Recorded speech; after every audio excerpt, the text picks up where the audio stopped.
आप सभी को तुलसी विवाह की हार्दिक शुभकामनाएं। दोस्तों, आज मैं आपको कार्तिक मास महात्म का 31वां अध्याय श्रवण करवाऊंगी। इसके पहले के 30 अध्याय मेरे चैनल पर अपलोड है, आप वहां पर जाके श्रवण कर सकती हैं। और इसी के साथ साथ मैं आपको आज तुलसी विवाह की कथा भी सुनाऊंगी। तो चलिए वीडियो शुरू करते हैं। दोस्तों, अगर आपको हमारी ये वीडियो अच्छी लगी हो तो लाइक, शेयर और सब्सक्राइब करना ना भूलें और कमेंट बॉक्स में जय श्री हरि अवश्य लिखें। तो चलिए वीडियो शुरू करते हैं।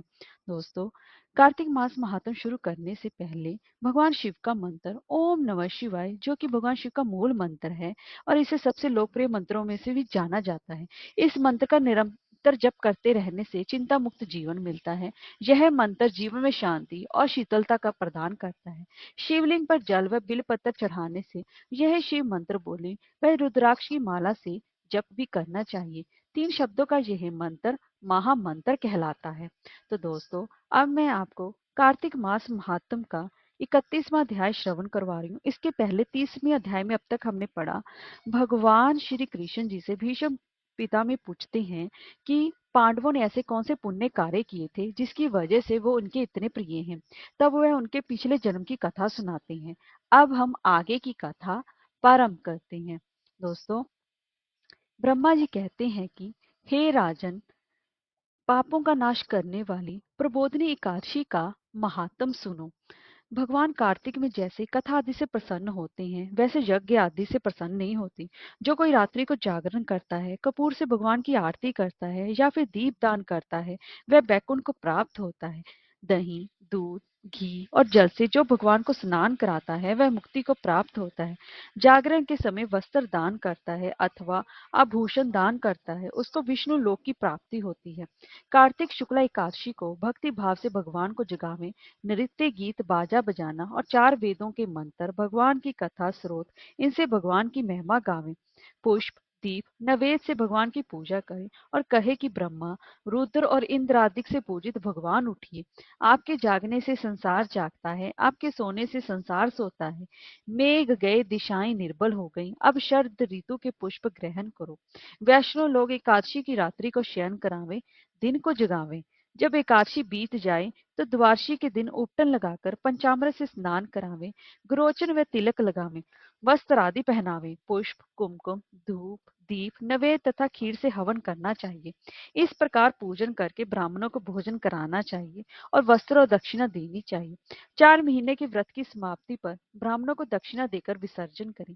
भीष्म पंचक व्रत एकादशी से पूर्णमासी पर्यंत करने वाले विधि से स्नान करें। देव ऋषि पितरों का तर्पण करें। धूला वस्त्र पहनकर इंद्रियों को वश में करके भगवान का पूजन अर्चन करना चाहिए। भूमि पर शयन करें। 5 दिन अखंड दीप जलावें। ओम नमो भगवते वासुदेवाय, इसका 108 बार जाप करना चाहिए। पूजन के पश्चात अर्घ देकर तिल, जौ, खीर का ओम नमो नारायण इस मंत्र से हवन करना चाहिए। द्वादशी को गोमूत्र, त्रयोदशी को गोदुग्ध, चतुर्दशी को गोघृत, पूर्णमासी को गो का दही का इस्तेमाल करना चाहिए। 5 दिन तक विधि से स्नान कर पूजा करें। एकादशी को सोने का दान करना चाहिए। द्वादशी को घी, त्रयोदशी को गोदान, चतुर्दशी को खीर, पूर्णमासी को सफेद काले तिल और अन्न का दान करना चाहिए। पूर्णमासी को आंवले के नीचे श्राद्ध करने से हंस नाम वाला ब्राह्मण भी युधिष्ठिर हुआ। भीष्म पंचक में रोज भीष्म जी का तर्पण करना चाहिए। वसु के अवतार, शांतनु के पुत्र, चंद्र वंश में उत्पन्न, व्याघ्रपद गोत्र, संस्कृत पवर वाले पुत्र, रहत सत्यव्रत, गंगा के पुत्र, जन्म पर्यंत ब्रह्मचारी रहने वाले भीष्म जी का तर्पण करने से वर्ष भर के सभी पाप नाश हो जाते हैं। हरे कृष्णा, राधे राधे। दोस्तों, अब मैं आपको कार्तिक की मास की द्वादशी पर आपको तुलसी विवाह की कथा प्रारंभ कर रही हूँ। दोस्तों, श्री देवी भागवत पुराण में इसका अवतरण की लीला कथा की बताई गई है। एक बार भगवान शिव ने अपने तेज को समुद्र में फेंक दिया था। उससे एक महातेजस्वी बालक ने जन्म लिया। यह बालक आगे चलकर जलंधर के नाम से पराक्रमी दैत्य राजा बना, जिसका राजधानी का नाम जलंधर नगरी था। दैत्य राज काल नेमी की कन्या वृंदा का विवाह जलंधर से हुआ। जलंधर महाराक्षस था। अपनी सत्ता के मद में चूर उसने माता लक्ष्मी को पाने की कामना से उसने युद्ध किया, परंतु समुद्र से उत्पन्न होने के कारण माता लक्ष्मी ने उसे अपने भाई के रूप में स्वीकार किया। वहां से पराजित होकर वह देवी पार्वती को पाने की लालसा से कैलाश पर्वत पर गया। भगवान देवाधिदेव शिव का ही रूप धरकर माता पार्वती के समीप गया, परंतु मां ने अपने योग बल से उसे तुरंत पहचान लिया तथा वे वहां से अंतर्ध्यान हो गए। देवी पार्वती ने क्रुद्ध होकर सारा वृत्तांत भगवान विष्णु जी को सुनाया। जालंधर की पत्नी वृंदा अत्यंत ही पतिव्रता स्त्री थी। उसी के पतिव्रत धर्म की शक्ति से जलंधर ना तो मारा जाता था और ना ही पराजित होता था। इसलिए जलंधर का नाश करने के लिए वृंदा के पतिव्रत धर्म को भंग करना बहुत ही अत्यंत जरूरी था।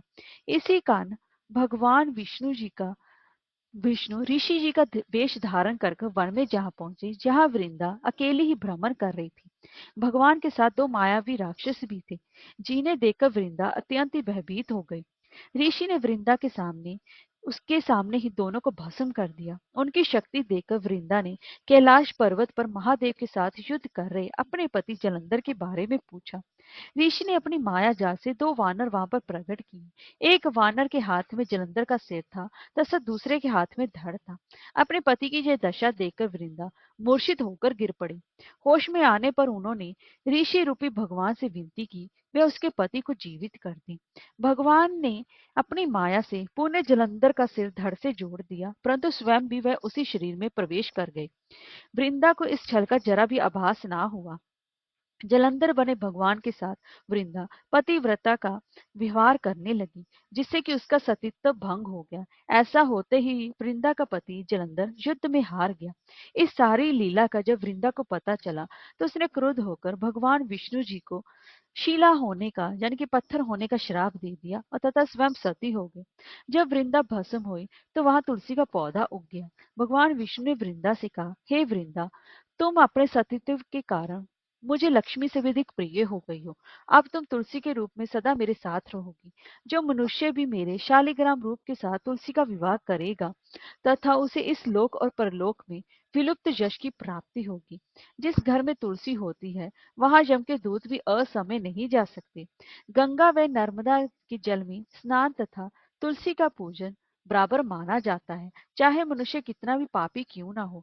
मृत्यु के समय जिसके प्राण मंजरी सहित तुलसी और गंगा जल मुख में रखकर निकल जाते हैं, वे पापों से मुक्त होकर वैकुंठ धाम को प्राप्त होते हैं। जो मनुष्य तुलसी व आंवलों की छाया में अपने पितरों का श्राद्ध करता है, उसे पितर मोक्ष को प्राप्त हो जाते हैं। हरे कृष्णा, राधे राधे।